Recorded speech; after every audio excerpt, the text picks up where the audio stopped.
visuals, and last night I went to go see the Justice League, and I'm completely in two minds about it, so welcome to the Justice League film review. There was a lot of this going on in that first little take. Pow pow. Pow pow. Yes, the latest installment of the DCEU had some awesome little Easter eggs, had an awesome little cutscene at the end, so there will be a spoiler warning alert. Not mainly for the story, even though there isn't that much to spoil, but the Easter egg thing I have to talk about. So we should just jump straight into this and talk about how I thought the film was. How I thought it was, what I like, yeah. The film definitely gets a tick in the right box, 100%. It was definitely hit and miss. It wasn't an amazing film, it wasn't awesome, it was a good film. They didn't fuck up.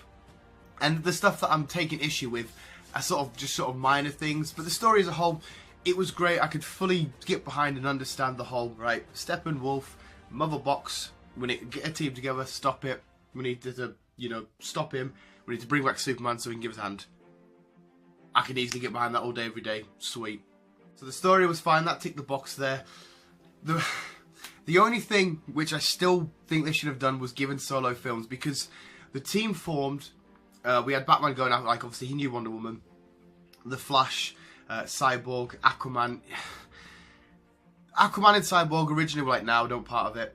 And then they get involved in their team, boom, done. It's like, I know that they thought, right, the common goal, we've all got a common goal here, we might as well just form. But it just felt so unnatural, it didn't feel organic, like they just, like it come together, it just sort of felt like they said no, okay, now we'll join it because, yeah, realise we are going to fuck up. And then they're all bezies, kind of like what happened in Suicide Squad, they all just formed them, they were bezies. It kind of annoyed us a little bit, but it wasn't like I said that for, oh, that was a bit, why were they just sort of like, yay. That happened, I went, oh, but then I carried on and I thoroughly enjoyed the film. So it wasn't too much, I guess, to like ruin the film for me. Everybody was great, fantastic in this. The dynamic between Wonder Woman and Ben Affleck, well, it is Ben Affleck with Bruce Wayne, was absolutely awesome.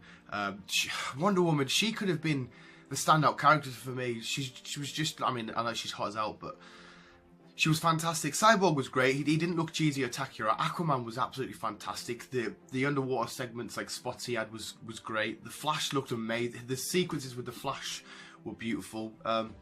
Superman's return, even though I hate him, I was a bit like, pretty cool. Batman was perfect, but yeah, I think Wonder Woman just stood out a little bit for me. We had Steppenwolf, was an amazing villain, enjoyed it thoroughly. The only thing with the whole villain side of things, obviously Steppenwolf's there to get set up and get ready for Darkseid to help him come down, to get everything prepared. We got one tiny mention of him. That was it. When in BVS we got the dream sequence stuff, we know he's there. They should have mentioned him a little bit more. The team should have at least been aware of there's a bigger threat than Steppenwolf. That would have been amazing to see. But again, these are just minor little things. So the villain side of things and the hero side of things was friggin' beautiful. And yeah, the film, it had some nice, really, really cool, funny moments with the Flash, Barry, and the way there's a nice sequence between him.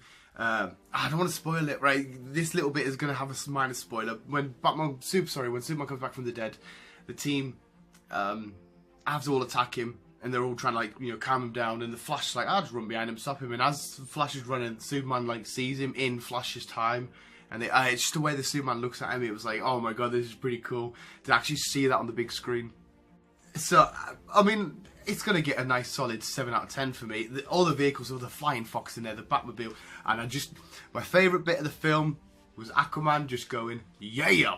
That's it, because for all the rest of the night, that's what I keep doing, was just going, yeah! And the backstory stuff, like I was scared they were just going to rush in and not give us anything. Cyborg, we know that he's infused with the Mother Box and stuff. They were heavily detailed on that, which is great. The Flash, we got to see his dad, a mention of him being in trouble for killing his mum. They didn't mention anything about Reverse Flash.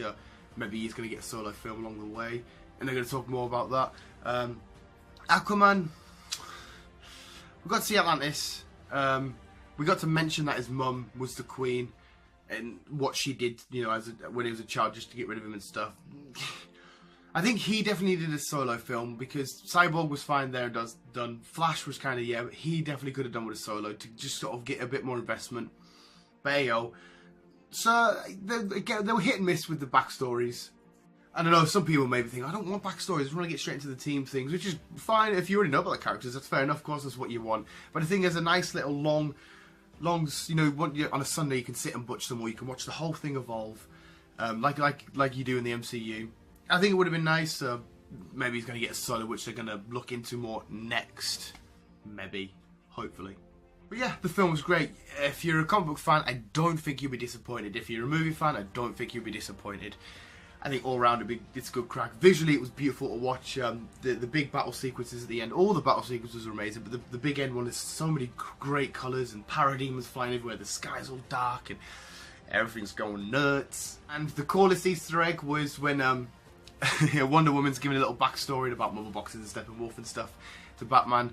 She talks about like different tribes, people, Atlanteans, Amazonians, all coming together. And there's also a couple of Green Lanterns in that little flashback sequence, but there was no Green Lantern, as in Hal Jordan, or out in the film anywhere to be seen. But we did get to see a power ring, a couple of them at least. Finally, the cutscene at the end, there's two. There's Superman vs Flash. They have a race, but it just shows you the start and it ends. And in the very final one, we go to Arkham Asylum. Lex Luthor, he's not in his cell. Camera pans away, we're on a boat. We see a guy. It's like it's black because it's dark, so all you can see is like a shadow. Head, two swords, and I'm thinking, two swords? Is that my boy Deathstroke? And it's none other than Deathstroke getting onto a big like yacht thing with Lex Luthor there, and Lex Luthor's like, "Oh, they've got a league. I think we need a league of our own." Do I hear Legion of Doom? Deathstroke. I'm getting goosebumps thinking about it now, but it's absolutely insane. Deathstroke. I can't remember the name of the actor that plays him, the guy from Magic Mike that's giving it all that. Beautiful. Can't wait. Yes, visuals. Definitely go check this out. Let us know what you think of it in the comments below if you enjoyed it. Where do you think it sits in the DCEU? Where do you go next, do you reckon? Are they going to jump straight into another Justice League? Are they going to give us an Aquaman? Are they going to give us a Flash and a Cyborg film? Are they going to give us a Green Lantern film? What are they going to do?